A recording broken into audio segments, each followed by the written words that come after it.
President extends Eid al-Adha greetings. Government designates area for EV taxis in Holomale. And President comments Saudi government for Hajj arrangements.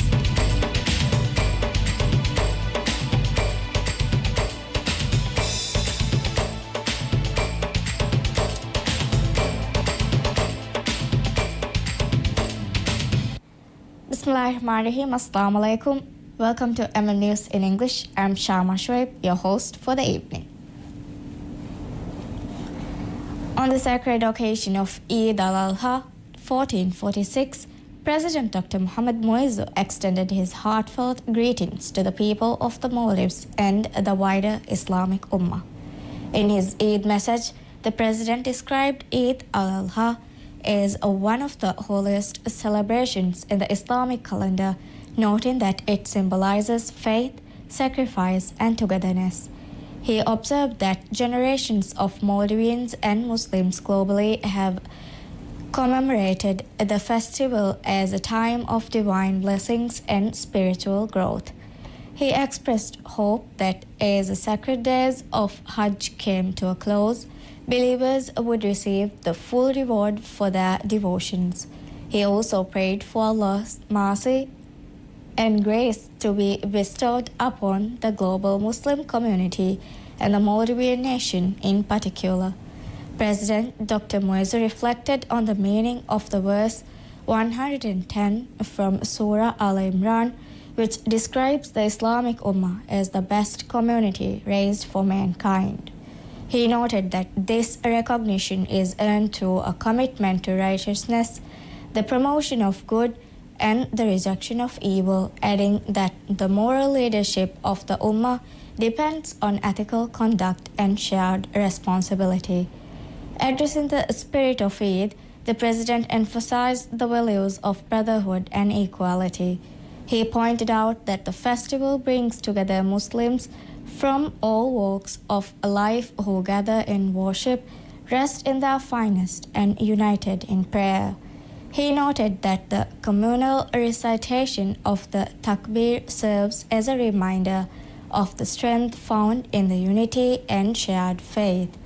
The celebratory atmosphere, he said, is further reflected in acts of goodwill, such as greetings and gestures of reconciliation.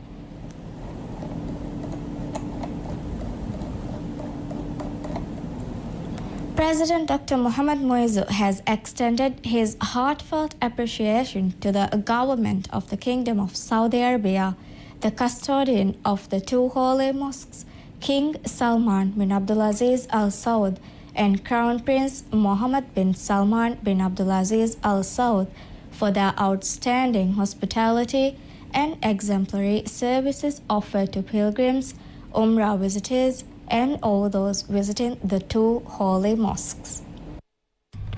Underscoring the kingdom's unwavering commitment to the service of Islam, President Dr. Moiz acknowledged the pivotal role Saudi Arabia continues to play in facilitating the spiritual journey of millions of Muslims from around the world. He particularly commended the consistent support extended to Maldivian pilgrims over the years, recognizing it as a reflection of the kingdom's deep sense of responsibility and care towards the global Muslim community.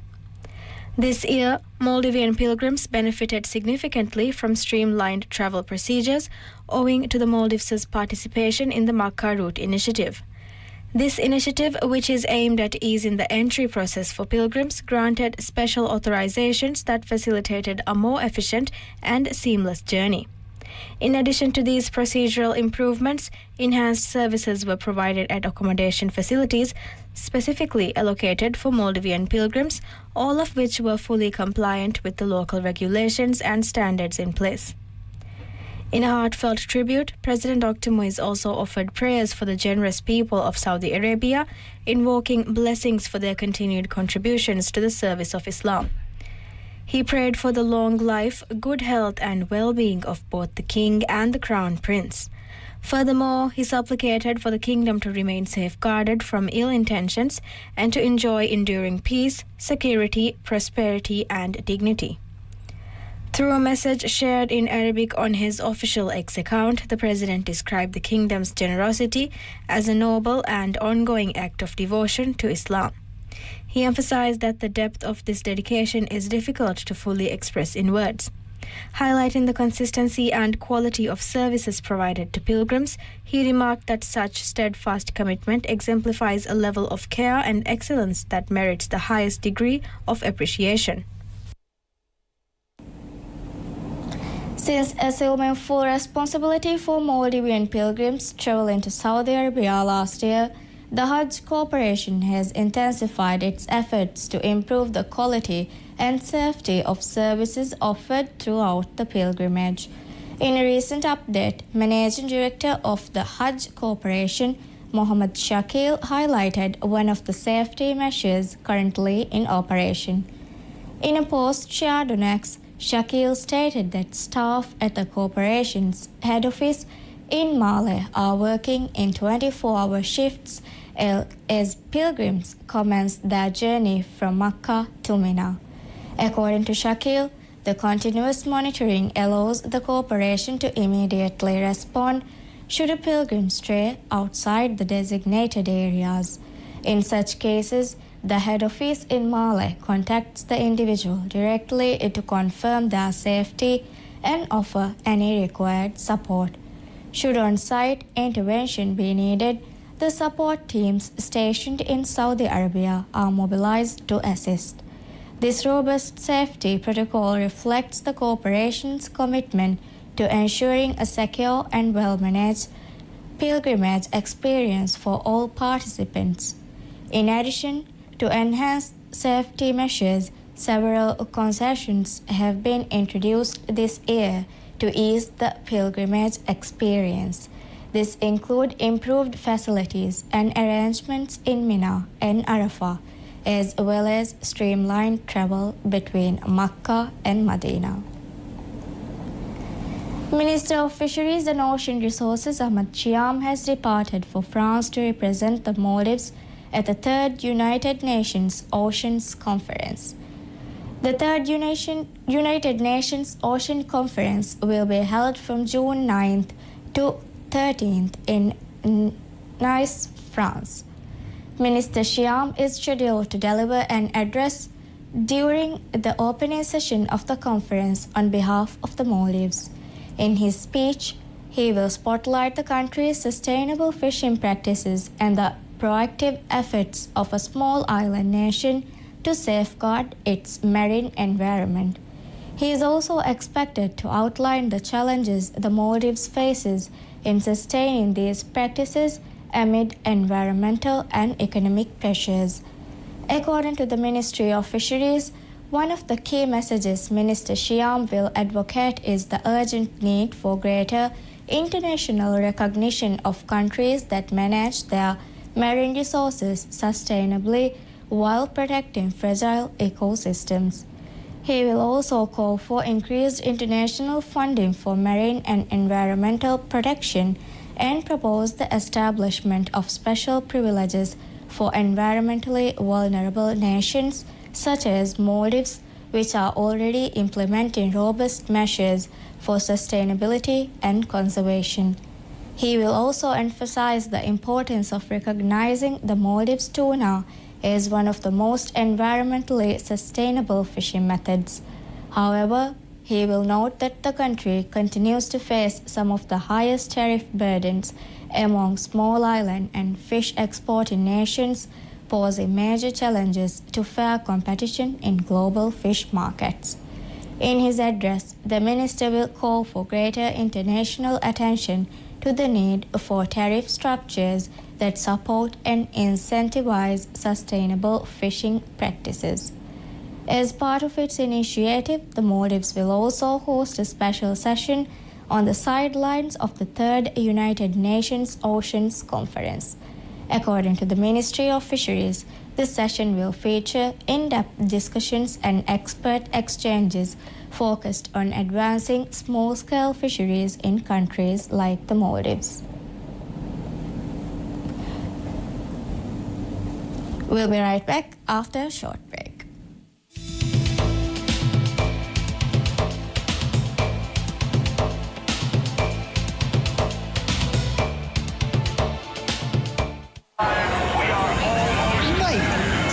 racing here today. Of course, bro. It's the kickoff. It's the new Premier League season. I'll be ready. Get loud. This is new faces, latest drip, and fresh trims. It's time to believe.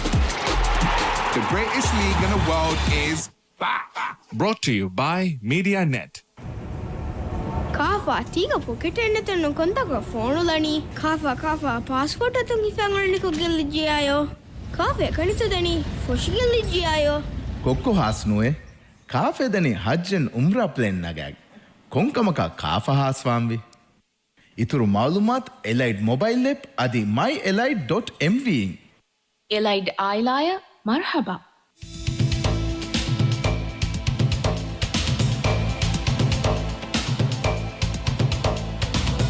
Welcome back.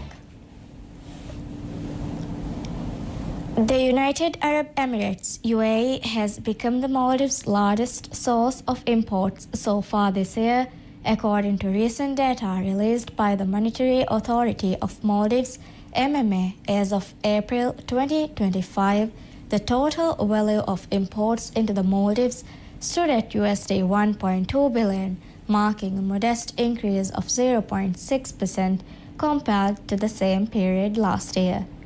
While overall import growth was limited, several countries recorded notable increases in their trade volumes with the Maldives.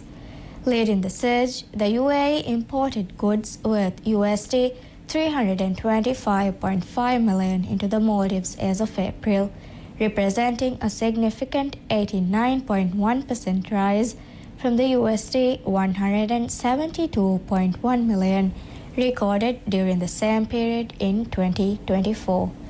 The UAE had also been the Maldives' largest importer last year and has now widened its lead. India, which was the largest importer during the same period last year, also saw a year-on-year increase. Indian imports reached $210.2 million by April 2025, a 14.6% rise from $183.5 million in April 2024. Despite the growth, the UAE's import volume surpassed that of India this year. Imports from China also showed an upward trend, increasing by 11.3% from $154.6 million last year to $172 million this year. Similarly, imports from Malaysia grew by 20.1% compared to the previous year.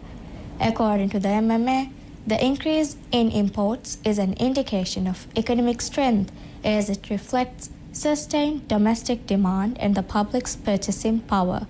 The data suggests that economic activity remains robust, supported by the continued flow of goods into the country. The Maldives has welcomed 979,958 tourists so far in 2025, representing an 8.4% increase compared to the same period last year, according to the latest figures released by the Ministry of Tourism and Environment. The Maldives has welcomed 979,958 tourists so far in 2025, representing an 8.4% increase compared to the same period last year, according to the latest figures released by the Ministry of Tourism and Environment. As of June 3, 2025, the daily tourist arrival count for the month stood at 13,600, reflecting an 18% increase compared to the same date in June of 2024. February recorded the highest number of tourist arrivals this year with 214,863 visitors, followed by January with 214,091 and April with 203,468. In terms of daily averages, February also led with 7,646 tourists per day, followed by January at 6,931, March at 6,563, and April at 6,611. As the country moves into the off-peak season, average daily arrivals declined to 4,375 in May and 4,533 in early June. Accommodation trends continue to be led by resorts, which hosted 71.6% of all tourists, amounting to 701,764 visitors. Guest houses followed with 23.0%, receiving 225,539 tourists, while hotels and safari vessels attracted 2.9% and 2.4% respectively, accounting for 28,298 and 23,679 visitors. In terms of source markets, China currently leads with a 12% market share, totaling 177,874 tourist arrivals. Russia follows with 11% or 107,518 arrivals, while the United Kingdom UK accounts for 10.2% with 99,671 tourists. This marks a notable shift from 2024, when the UK ranked second and Russia placed third, while China maintained its top position. To support its ambitious target of 2.3 million tourist arrivals this year, the government has ramped up promotional activities in key markets. Most recently, Visit Maldives launched campaigns in major cities across Germany and Switzerland in an effort to attract more European visitors in the months ahead. A dedicated area has been designated for the parking of electric vehicles, EV taxis, that will be operated under the government's new taxi line service.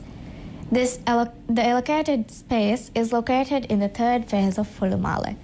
Minister of Transport and Civil Aviation, Mohammed Amin, visited the site to inspect the designated area.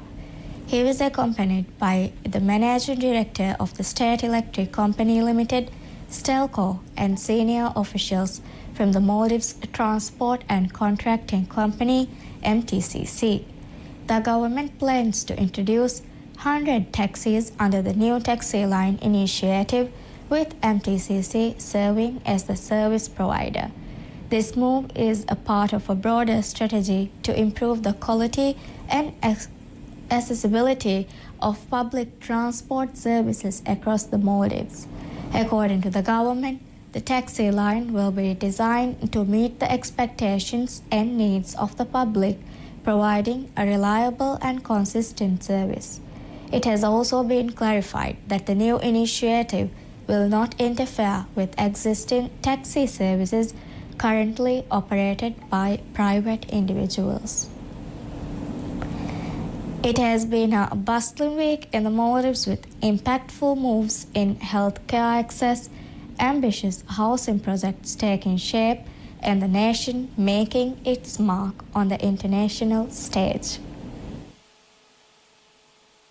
Kicking off the week with a significant healthcare boost, President Dr. Mohamed Moise announced the Asanda prescription glasses subsidy is doubling from MVR 1,000 to MVR 2,000 effective 1st June. Speaking at the World Health Day ceremony, the President highlighted this as delivering on a key campaign pledge for more inclusive healthcare. The health focus continued as President Dr. Moise earned global recognition with the World No Tobacco Day Special Recognition Award from the WHO. This prestigious award celebrates the Maldives' bold anti-tobacco reforms, including an e-cigarette ban, expanded smoke-free zones, raising the legal purchase age to 21, and a pioneering generational smoking ban. Shifting to social media empowerment, 2nd June saw the government announce the relaunch of the Fasha Madadu loan scheme for women set for 15th June. This is part of an ambitious MVR 100 million program. Female entrepreneurs can now access loans from MVR 100,000 to MVR 500,000 at a 6% interest rate, with a crucial 25% of funds specifically reserved for persons with disabilities, tackling long-standing barriers to credit. Perhaps the week's most eagerly waited news dropped on 31st May. President Dr. Moise unveiled the nationwide First Home program, offering fresh hope to youth eager for home ownership. The plan includes 4,000 new flats in the Male region, with construction to start later this year in Kidavaru and Gulifadu and extends across 57 islands. It prioritizes those who lost homes under previous schemes and directly addresses the housing crisis, where 74% of Male households are currently renting. The government revealed a solid MVR 1.2 billion budget surplus. Revenue climbed to MVR 16.5 billion, up from MVR 15.3 billion last year, fueled by healthy growth in both tax and non-tax income. Despite a notable rise in debt servicing costs to MVR 2.5 billion, overall expenditure fell by 16.3%, showcasing effective cost management. On the international front, Vice President Ustaz Hussein Muhammad Latif returned from a productive visit to Tajikistan, where he participated in a high-level climate conference on glacier preservation. His calls for enhanced global cooperation on climate resilience underscore the Maldives' commitment to environmental diplomacy. The Maldives' growing international stature received further validation with its election as a Vice President of the upcoming 80th UN General Assembly. President Dr. Moise celebrated this honor as a testament to international confidence in the nation, particularly meaningful as the Maldives marks 60 years of UN membership. Parliamentary business resumed with crucial deliberations on Supreme Court nominations of Justice Muhammad Salim and former Justice Abdullah Hamid, both receiving top scores from the Judicial Service Commission. The session also saw submission of non-resident ambassadorial nominations for Nepal, the UK and Ukraine. On 31st May, President Dr. Moise and First Lady Sajida Mohammed departed for Hajj as honored guests of the Saudi government, accompanied by senior officials including key ministers and religious leaders.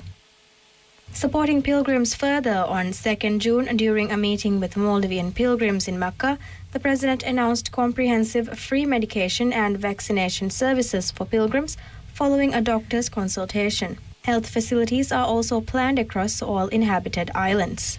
As the week drew to a close, the sacred day of Arafat on 5th June saw President Dr. Moise deliver a heartfelt message offering prayers for national unity and prosperity.